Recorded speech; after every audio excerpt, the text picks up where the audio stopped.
बजरंगबली। अरे सबला तोरे सही ब्रह्मचारी बनाए के विचार है का?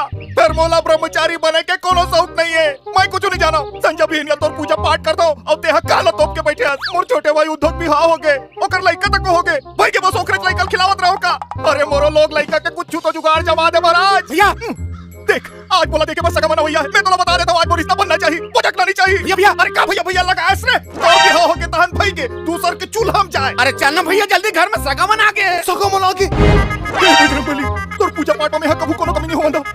ते बोला हल्दी चुप रवा दे, मैं तोला सिंदूर चुप रख रहूं।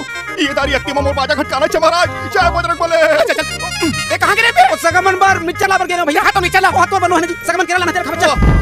ते मिक्सचर धरस तेला सगावन खाई, सगावन केरला लाली तेला उठो खाई। मैं साले चुप में जाऊं। पहली सगावन मोला लड़की दूध लेके आई रही से और बोला दीदी मैं साले पैर चुप में चल दियो। नहीं ना भैया ये तेरी तो फिट है यार।